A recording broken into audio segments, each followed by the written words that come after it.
우리 먼저 옆에 분들과 한번 인사를 한번 이렇게 나누도록 하겠습니다. 저희 교회에서도 한 번씩 인사를 나누는 것입니다만은 서로 얼굴을 좀 쳐다보시면서 당신의 얼굴은 전도지입니다 라고 한번 인사 한번 나누겠습니다.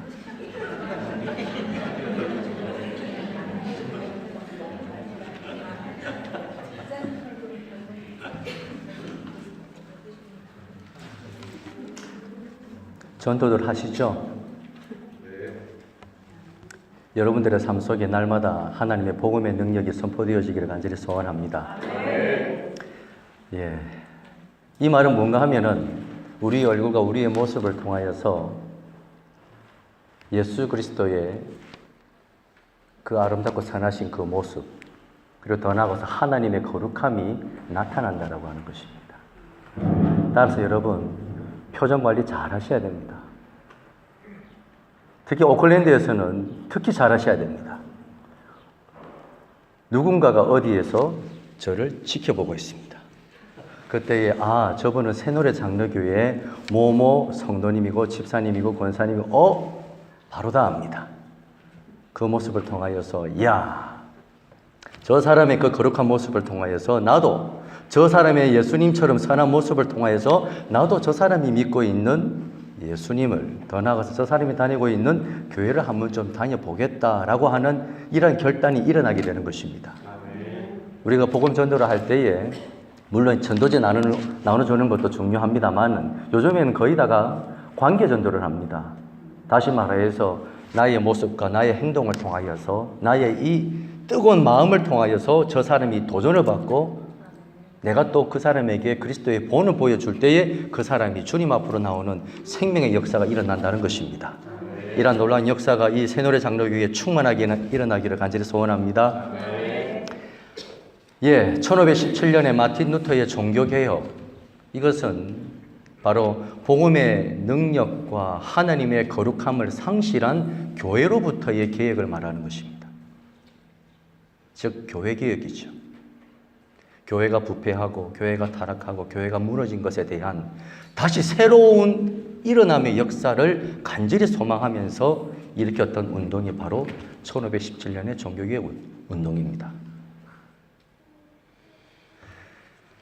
그런데 이 종교개혁 운동은, 다시 말해서 이 교회개혁 운동은 그 시대에만 필요한 것이 아니라 그만 우리 이재용 목사님께서도 잠시 나눴습니다만 날마다 특히 지금 바로 이 현 세대에 너무나도 절실히 요구되어지고 있습니다. 고신대 석좌 교수로 지금 이제 계시는 손봉우 교수님께서 이런 얘기를 하셨죠.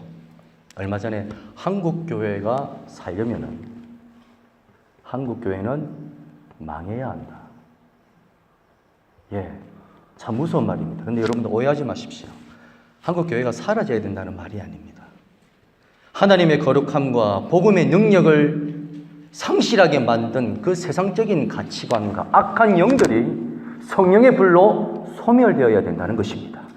말씀의 검으로 도려내어져야 된다는 것입니다. 정말 이 시대에 너무나도 필요한 개혁운동이라고 하는 것이죠. 다시 말해서 교회의 리셋 운동. 이것은 한국교회만이 아니라 지금 전 세계적으로 하나님의 피값으로 세움을 받은 교회들이 일어나야 될 운동인 줄 믿습니다. 이 세상에 완전한 교회는 없습니다. 그렇지만은, 부족하지만은, 그래도 이 하나님의 복음의 능력과 이 거룩함을 끝까지 붙들고 지키기 위하여서 애를 쓰고 몸부림쳤던 교회가 있었습니다. 바로 오늘 우리가 읽었던 예루살렘의 초대교회였습니다. 부족함도 있었지요. 그러나 그들은 복음의 능력을 잃어버리지 않기 위해서 이것을 끝까지 지키고 하나님 앞에서 이것을 끝까지 붙들기 위해서 몸부림쳤던 주의 성도들이 이 자리에 모여서 날마다 모여서 하나님을 찬양을 했던 것입니다. 이 교회를 지켜갔던 것입니다.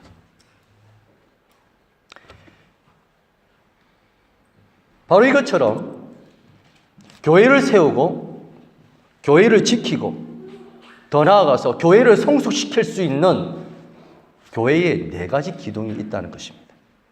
우리 오늘 새노래 장로교회를 보니까 주보에 핵심같이 7가지가 있네요. 이 핵심가치 7가지를 조금 더 압축을 해서 교회를 지키고 교회를 세우고 교회를 성숙시킬 수 있는 4가지 기둥이 있다라고 하는 것을 저와 여러분들이 잠시 좀 나누었으면 좋겠어요. 그 첫 번째가 무엇인가 하면 예배입니다. 두 번째가 양육과 가르침입니다. 세 번째가 구제와 선교입니다. 그리고 네 번째가 교제입니다. 자, 한번 우리 따라 한번 해볼까? 이것은 너무나 중요한 부분이기 때문에 한 번 더. 첫 번째 예배, 두 번째 양육과 가르침, 세 번째 구제와 선교, 그리고 마지막 네 번째가 교제입니다. 여기에서 한 가지라도 부실하고 무너져 버린다. 그럼 교회는 무너져요.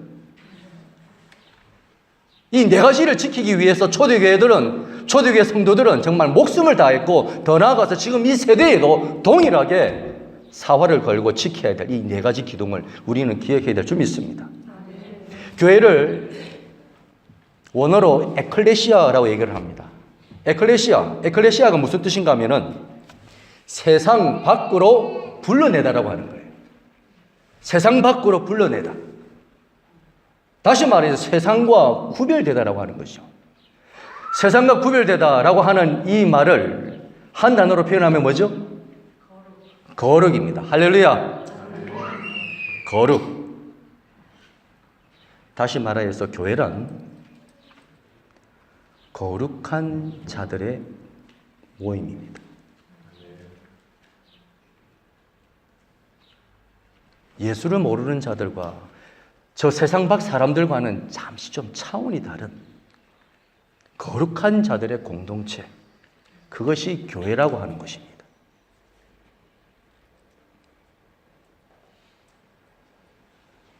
아무리 세상 사람들이 있죠. 교회가 문제가 있고 여러 가지 좀 부족함으로 인하여서 세상 밖에 있는 사람, 안 믿는 사람들이 손가락질을 하고 욕을 한다고 할지라도 그들의 마음속에는 어떤 마음이 있는가 하면 그래도 교회는 달라야지. 그래도 예수를 믿는다라고 하는 그리스도인들은 달라야지 하는 이 마음이 다 가지고 있어요. 그러니까 교회에 대한 문제가 한번 딱 드러날 때는요, 뭐 세상이 아주 큰 이슈로 계속해서 끌고 나가잖아요. 왜? 그것은 다른 것이 아니에요. 교회는 달라야 되고 그리스도인은 뭔가 저 세상 사람들과는 구별된 거룩한 삶을 그들 또한 요구하고 있기 때문에. 그런데 그런 교회가, 그런 그리스도인들이 연약한 자리에 섰을 때 이렇게 더 문제가 부각되어서 나타나게 되는 것입니다. 아무튼 간에 교회는 거룩해야 합니다. 그런데 이 거룩한 공동체가 가장 이 하나님의 거룩함을 나타내기 위한 통로가 뭐냐? 바로 그것이 예배인 것이죠. 오늘 말씀해 보시면 46절과 47절 말씀해 보시면 날마다 그들이 모였는데 모여서 무엇을 했느냐? 하나님을 찬미하였더라. 할렐루야. 하나님을 찬미하였다. 날마다 예배의 삶을 드렸다라고 하는 것입니다. 예배. 바로 이 예배가 하나님의 거룩함을 나타내는 가장 중요한 통로라고 하는 것입니다. 그래서 여러분, 예배를 드리실 때 그냥 나오시면 안 돼요. 예배 잘 드리시기 위해서 여러분 준비하시고 나오셔야 돼요. 여러분들, 주일 예배를 위해서, 물론 새노래 장로교회도 보니까 예배가 몇 번 있습니다. 그런데 특히 이 주일 예배를 드리기 위해서 여러분들 언제부터 준비하십니까? 최소한 토요일부터는 준비하셔야 됩니다.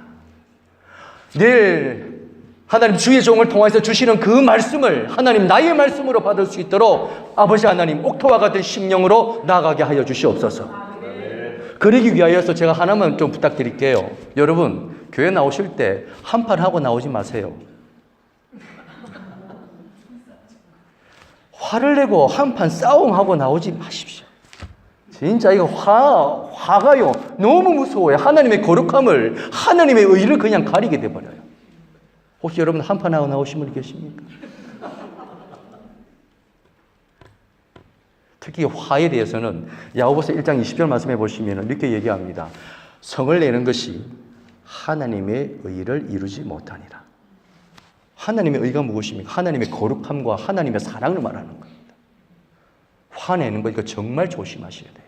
특히 예배 드리러 나오기 전에 하나님 앞에 하나님, 오늘 제 아들이 일어나지를 않습니다.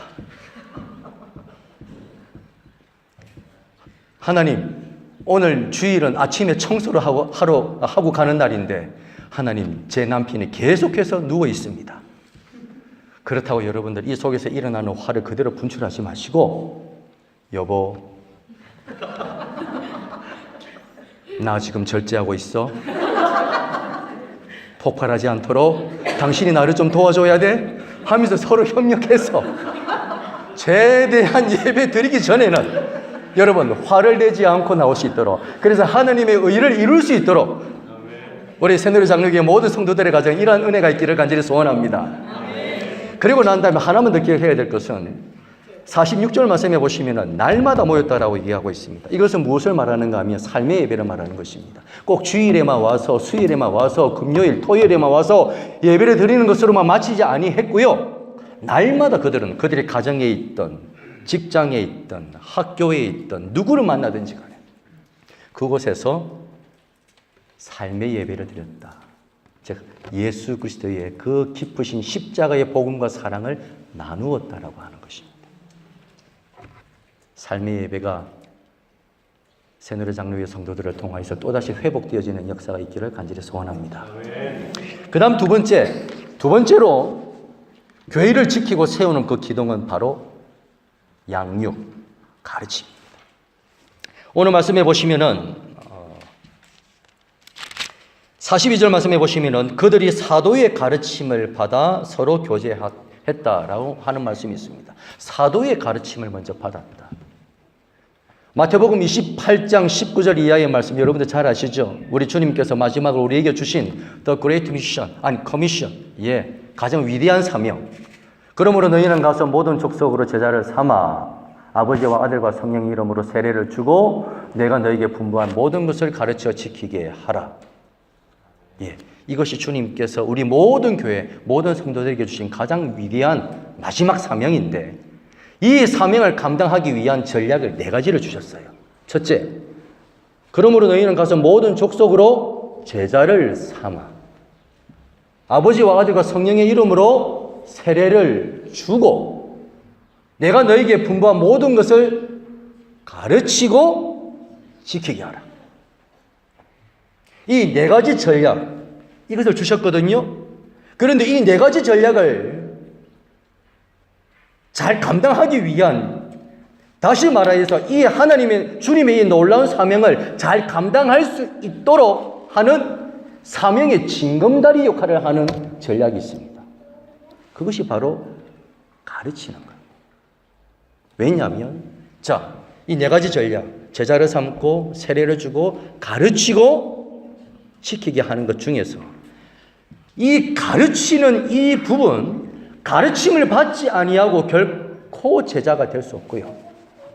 가르침을 받지 않고 세례의 자리로 나아갈 수 없고요. 가르침을 받지 않고 순종하고 지킬 수 없다라고 하는 것입니다. 가르쳐야 우리는 계속해서 경건의 훈련을 받아야 합니다. 양육받아야 됩니다. 여러분들이 하나 오해하셔야 될 것이, 오해하고 있는 것이 있는데, 한 번 깨달은 진리는 영원하다? 끝까지 간다? 내가 한 번 받은 그 은혜로 내 평생 살아간다? 죄송합니다. 택도 없는 말씀입니다. 한 번 깨달은 그 진리가 끝까지 가기 위해서는 계속해서 한 번 그 깨달은 진리를 또다시 되새기고 또다시 그것을 통하여서 양육을 받고 경건의 훈련을 통하여서만이 끝까지 가는 거예요. 한 번 받은 은혜, 내가 어제 받은 은혜로 내가 한 달 동안 살아간다? 아니요, 여러분. 여러분, 자, 솔직히 말씀드려서 지난주에 목사님께서 은혜의 말씀을 전하셨을 거예요. 그렇죠? 그 은혜의 말씀 평균적으로 언제까지 가는 줄 아세요? 통계를 냈어요. 통계를 냈는데 통계 화요일까지가 맥시멈이에요. 그래서 수요 예배가 있는 겁니다, 여러분.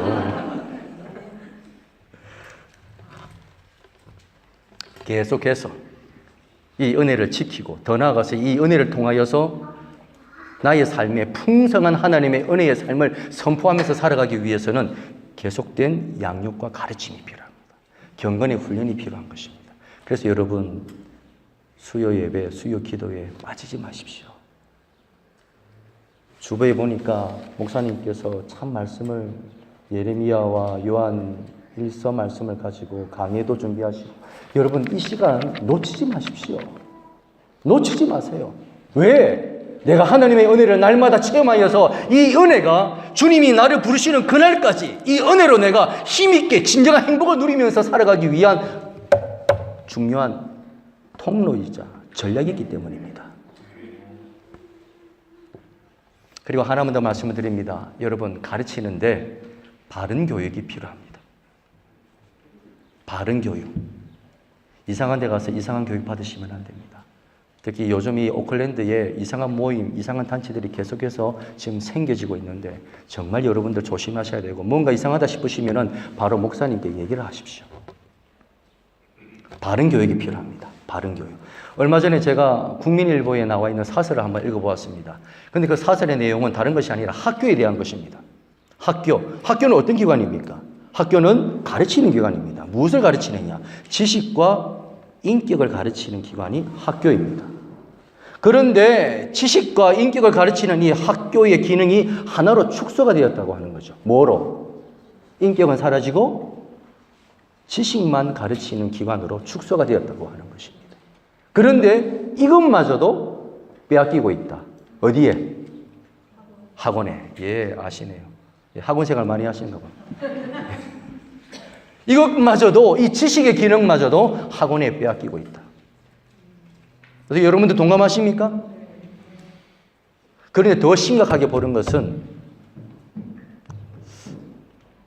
그 사설을 쓰신 분 아주 핵심을 잘 찌른 것 같아요. 성교육이 무너졌다는 것입니다. 학생들의 성교육이 완전히 무너졌어요. 한 2,000명 되는 아이들을 대상으로 해서 조사를 했는데, 고등학생들을 대상으로 조사를 했는데, 성 경험이 있는 아이들 한번 표를 해봐라라고 했어요. 약 60%, 57점 몇 프로더라고요. 약 60%에 가까운 아이들이, 고등학생 아이들이 성적 경험이 있습니다. 저희 교회에 이제 아이들을 가르치는 성도님이 계십니다. 그 성도님이 하루는 와서 이렇게 얘기합니다. 목사님, 며칠 전에 아이들이 와서 이렇게 하는 얘기를 들어보면서 정말 저는 놀랐어요. 왜요? 고등학교 때 동거하는 거에 대해서 전혀 꺼리낌이 없이 얘기를 그렇게 자유롭게 하는 아이들의 모습을 보면서 동거를 왜 하니? 결혼하기 전에 이 남자 저 남자, 이 여자 저 여자 한번 같이 한번 만나보고 같이 한번 살아봐야죠. 알죠? 미안합니다. 우리 청년들이나 학생들한테는 고개를 숙이고 계시는데 어떤 의미로 숙인지는 잘 모르겠지만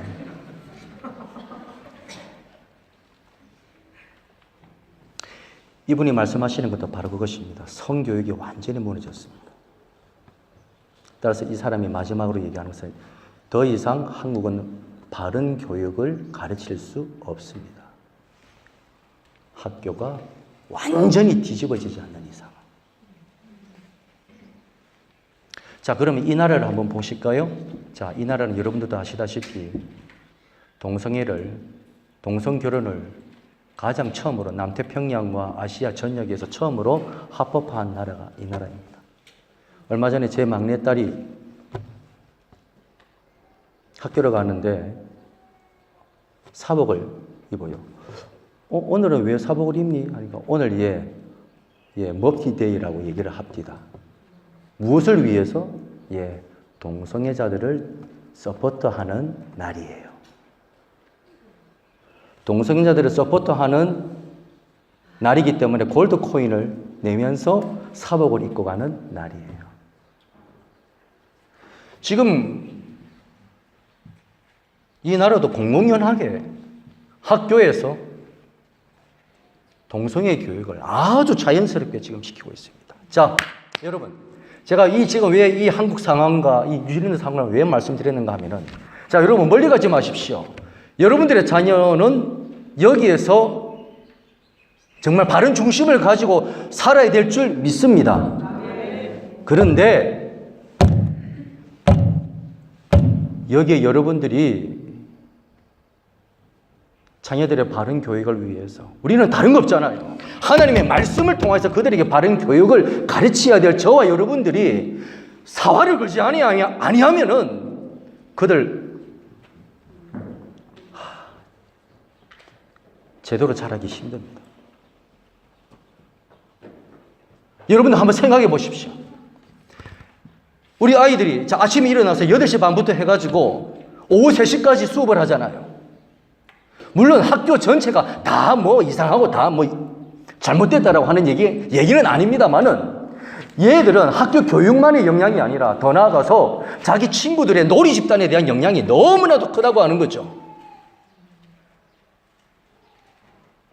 이 세상의 문화에 완전히 오픈되어 있는 시간이 여러분 최소한 아이들한테 6시간, 7시간 이상은 오픈되어 있어요. 자, 그렇다면은 저와 여러분들이 정말 이들에게 바른 교육과 바른 하나님의 말씀을 그들에게 심겨주기 위한 노력을 얼만큼 하고 있느냐 하는 것이죠. 최소한 우리도 6시간 이상은 해야 되는 게 아닐까요? 하십니까? 하루에 6시간 이상씩 이 아들은, 우리 학생들, 우리 자녀들은 완전히 세상 교육에 오픈되어 있습니다. 동성애를 합법화하는 그러한 교육에 오픈되어 있습니다. 성적으로 문란한 그 교육에 오픈되어 있습니다. 인격은 없고 지식만 가르치는 그 교육에 오픈되어 있습니다. 그렇다면은 그들에게 인격을 가르치고 그들에게 바른 진리의 말씀을 가르칠 수 있는 가정에, 더 나아가서 교회에 몸부림이 있어야 되지 않겠습니까? 근데 제가 지금 양쪽으로 따져서 말씀을 드리는 거예요. 그런 교육은 아이들이 6시간, 하루에 6시간 이상씩 그렇게 교육을 받고 있는데, 우리는 하나님의 사람으로서, 거룩한 자를 쫓는 사람으로서 얼만큼 그들에게 바른 진리의 말씀과 복음을 나누고 있느냐. 아마도 6시간 우리 투자하기 쉽지는 않을 거예요. 그렇다면 여러분, 1시간만이라도 1시간 또 기십니까? 그러면 30분만이라도 정말 얘들과 함께 완전히 마음을 오픈하고 나눌 수 있는 그런 집중 교육이 좀 필요하지 않을까요? 그리고 이것은 결코 가정만으로 할 수도 없고 교회만으로도 할 수 없습니다. 가정과 교회가 커넥트가 되어야 됩니다.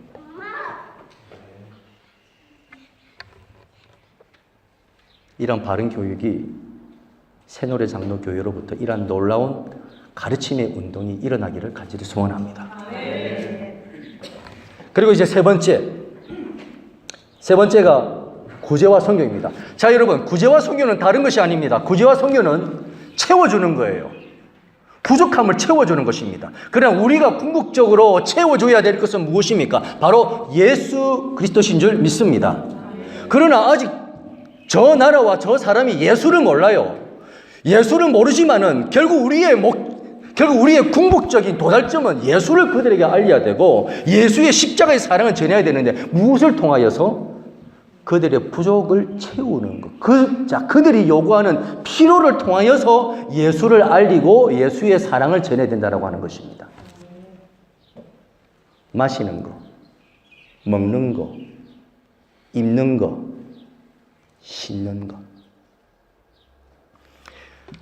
새노래 장로교회도 그 박준경 목사님의 그 통과 선교를 이렇게 협력하고 있는 것으로 제가 알고 있습니다. 저희 교회도 지금 6년간 이제 통과 선교를 계속하고 있습니다. 바누아투와 피지도 하지만은 통과는 협력 차원보다는 조금 더 이제 깊게 동력 차원에서 지금 6년 동안 함께 지금 사역을 감당하고 있는데, 저희가 맨 처음 통과로 들어가기 전에 박준경 선교사님께 한번 여쭤봤어요. 선교사님, 제일 원하는 게 뭡니까? 선교사님이 원하시는 거 하나 딱 얘기해 주세요 하니까 선교사님이 한 이틀 지나더만은 저한테 메일로 보내셨어요. 목사님, 그렇다면 물통, 교회에 큰 물통 있죠. 여러분들 통과 가보셨지요?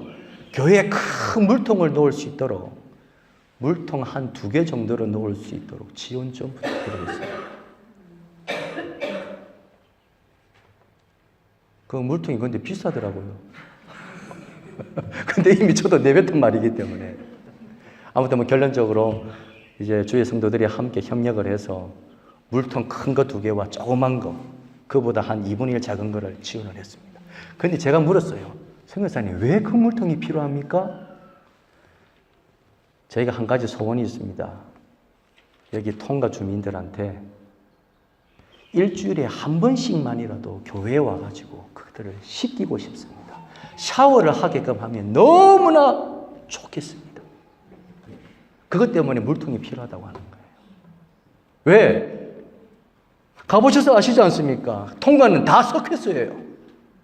석회수이기 때문에 그 석회수를 마시고 그 석회수를 씻기 때문에 그들이 앓고 있는 가장 심각한 병은 다른 게 없고 피부병입니다. 저희가 가면 의료 선교 하잖아요. 다른 거 없어요. 내 고름만 짜다가 와요. 정말 그래요. 그래서 선교사님 마음에 다른 거 없고 깨끗한 물 한 번 먹이는 거, 깨끗한 물로 한 번 씻기는 거, 이것이 선교사님의 소원이었던 거죠. 그런데 자 여러분, 이렇게 하려면 뭐가 필요합니까? 저 원래 헌금 얘기 잘 안 하거든요. 그런데 다른 교회이기 때문에 저희 교회에서는 정말 거의 안 합니다. 그런데 새노래 장로교회이기 때문에 제가 합니다. 여러분, 이 물통을 지원하려면 뭐가 필요하죠? 예, 감사합니다. 돈! 예, 돈이 필요합니다. 우리는 이것을 기독교 용어로 헌금이다라고 얘기합니다. 예. 여러분, 이 헌금 필요합니다. 이 물통 지원하려면 10,000불이 넘기 때문에요. 헌금 당연히 필요하죠. 그런데 이 헌금 마인드가 참 많이 좀 퇴색이 된 것에 대해서 많이 안타까운데, 자 여러분, 이 세상에 많은 여러 단체가 있습니다. 이 여러 단체들을 2개의 단체로 나눠볼 수가 있어요. 하나는 비영리단체, 하나는 영리단체. 자, 법인으로 따져도 비영리법인, 영리법인. 자, 비영리법인에는 뭐 어떤 것들이 있을까요? 비영리단체에는 대표적인 것이 종교단체겠지요. 그런데 우리가 좀 또 생각하는 것 중에 하나가 뭐가 있는가 하면은 병원이 비영리단체입니다.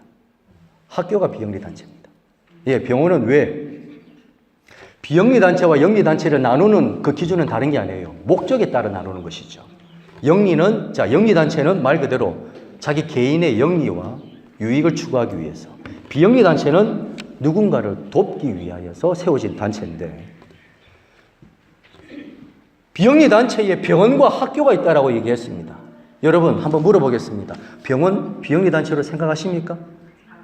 아니요. 권사님 감사합니다. 학교는 비영리단체입니까? 병원이나 학교나 둘 다 목적은 아주 선합니다. 병원의 목적은 무엇이죠? 사람 살리는 거예요. 사람 치료하는 것입니다. 학교의 목적은 무엇입니까? 아까도 말씀드렸듯이 지식과 인격을 가르치는 단체입니다. 아주 선하고 아름다운 목적으로 세워진 것이 병원이고 학교인데, 우리는 병원이 왜 비영리단체야? 학교가 왜 비영리단체지? 왜 그럴까요? 왜 이렇게 의아하게 우리가 생각을 할까요? 목적이 타락했기 때문입니다.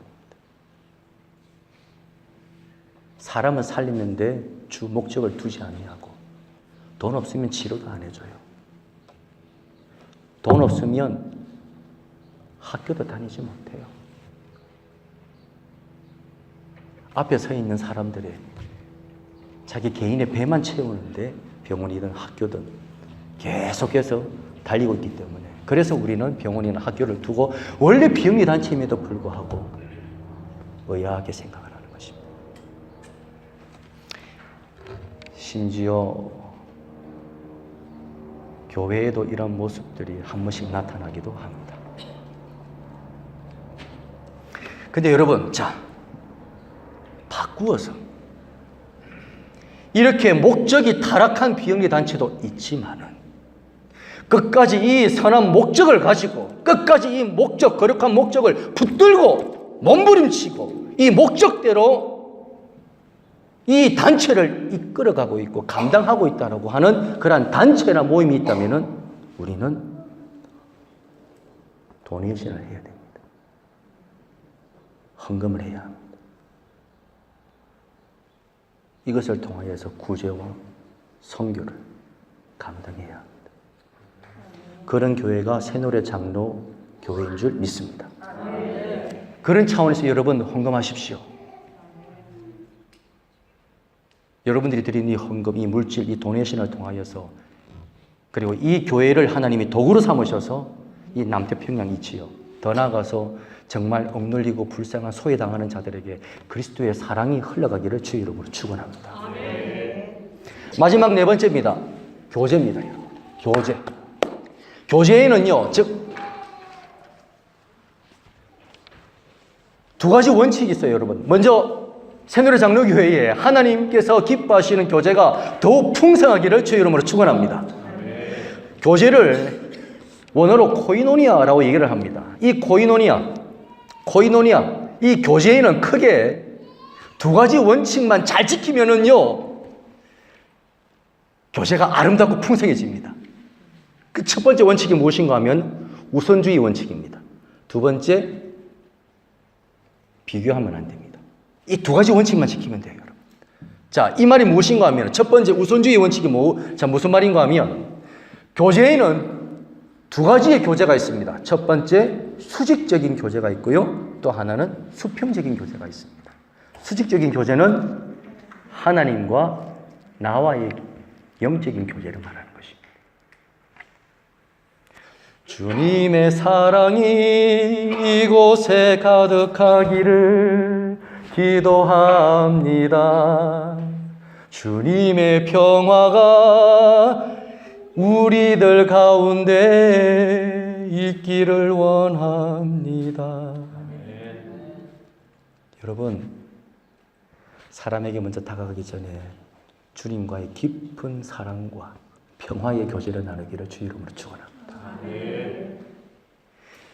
야고보서 1장 아니죠. 요한 1서 1장 3절의 말씀을 보면은 우리의 사귐은 하나님과 그의 아들 예수 그리스도와 더불어 누림이라. 이것은 다른 것이 아닙니다. 우리의 모든 교제의 베이직은 하나님의 사랑, 예수 그리스도의 십자가의 사랑이 베이직이 되어야 된다는 것입니다. 사람의 사랑으로 다가가잖아요. 그거 절대로 오래가지 못합니다. 왜? 우리는 리미트 존재이기 때문에 항상 한계에 부딪힐 수밖에 없어요. 남편과 아내의 사랑도 마찬가지고 부모와 자식의 사랑도 마찬가지고 형제의 사랑도 마찬가지고 교회 안에서의 성도의 사랑도 이 교제도 마찬가지입니다. 우리의 교제의 베이직은 하나님의 사랑, 십자가의 이 구속의 이 은혜로부터 시작이 되어야 될 줄 믿습니다. 두 번째 원칙을 지키십시다. 비교하지 마세요, 여러분. 자, 오늘 말씀해 보시면 이런 말씀이 나와 있죠. 46절 말씀해 보시면은 집에서 떡을 떼며 기쁨과 순전한 마음으로 음식을 먹었다. 여기에서 집에서 떡을 떼며 교제를 나누었다라고 하는 말은 한 곳에서만, 교회 안에서만 교제를 나눈 것이 아니고 집을 돌아다니면서 교제를 나눴다라고 하는 말입니다. 자, 그런데 집을 돌아다니면서, 자, 오늘은 어느 집사님 댁, 내일은 또 내일은. 그런데 각 집집마다 상황이 같아요, 달라요? 다르잖아요. 나오는 음식이 같아요, 다를까요? 달라요. 어떤 집은 양념통닭이 나오는데, 목사님 좋아하는 양념치킨이 나오는데, 그런데 그 다음 집에 가니까 별로 그냥 음료수밖에 안 나와요. 그런데 참 사람들의 심리가 그렇죠. 그걸 보고 찡그리면 안 되는데 그걸 가지고 비교하면 안 되는데 비교를 해요. 여기 기쁨과 순전한 마음이라고 하는 것은 가식이 없고 불평이 없이 주님의 교제를 나누었다는 것입니다. 여러분 비교하지 마십시오. 특히 여러분 이왕 말 나온 거 자식 비교하지 마십시오. 여러분 자식을 비교하면 비교할수록 부모가 힘들어요. 어느 집사님 자녀는 어느 성도님 자녀는 수학 학원도 가고 뭐도 하면은 꼭 비교를 하면은 자기도 시켜야 돼. 얼마나 힘들겠습니까, 여러분? 그러지 않아요? 여러분 렌트비 내는 거 쉽습니까? 어렵잖아요. 비교하면 할수록 자식도 힘들어지고 우리의 생활도 힘들어지는 거예요. 더 나아가서 우리의 영적인 심령도 피폐해집니다. 더 각박해집니다. 비교하지 마시기를 주 이름으로 축원합니다. 이 두 가지 원칙만 지키면은 교제가 풍성하게 이 새노래 장로교회 하나님이 기뻐하시는 경우 교제 아름다움이 더 풍성하게 나타나게 될 줄 믿습니다. 필립 얀시라고 하는 기독교 작가가 있습니다. 그가 쓴 책 교회 나의 고민 나의 사랑이라고 하는 책이 있습니다. 그 책에 필립 얀시는 이런 말을 했습니다. 한번 들어보십시오. 하나님의 교회란 한없이 크고 한없이 작다. 그토록 크므로 겸손한 자들이 와서 높임을 받는 것. 그토록 작음으로 높은 자들이 낮아져야 들어올 수 있는 것. 교회란 실로 이와 같습니다. 이 말은 무엇인가 하면 교회에는 예수님의 모습이 드러나야 된다는 것입니다. 이렇게 사셨던 분이 누구세요? 이렇게 오셨던 분이 누구십니까? 바로 예수 그리스도. 그 높고 높은 보좌를 다 우리를 살리기 위해서 내려놓으시고 이 땅에 오셔서 우리보다 더 낮은 자리에서 우리를 섬기시고 우리를 품으시고 우리를 위해서 눈물을 흘리시고 우리를 위해서 십자가에서 죽으시기까지 우리를 사랑해 주셨던 바로 예수 그리스도의 그 십자가의 사랑. 바로 예수님의 모습이 교회에서 온전히 드러나기를 소원합니다. 마지막으로 옆에 분들 한번 보십시오. 자, 당신이 예수님 같습니다. 진짜지요? 당신이 예수님 같습니다. 자, 여러분 오늘 우리 두 가지 고백했습니다. 당신의 얼굴은 전도지입니다. 그리고 더 나아가서 당신의 모습이 예수님 같습니다. 여러분 이 고백을 여러분도 기억하시고요. 특별히 정말 여러분 제가 한번 새노래 장로에 가서 이렇게 말씀을 전하면서 느낀 것이 참 하나님이 너무나 이뻐하고 기뻐하실 교회겠다. 아까 찬양을 드리면서 목사님 앞에서 인도하시면서 참 목사님 성령 충만하시고 그리고 우리 목사님 제가 지금 맞춰주는 게 아니에요. 진짜 우리 이재영 목사님 인격적으로도 참 풍성하신 분이십니다. 이 교회를 통해서 하나님께서 놀라운 일을 계획하고 계시는 줄 믿습니다. 그러기 위해서 여러분 금방 말씀드린 이 네 가지 기둥 꼭 지켜주십시오. 그래서 이 오클랜드에 정말 하나님의 거룩한 꿈, 복음의 영광이 이 교회를 통하여서 온전히 일어나기를 주 이름으로 축원합니다.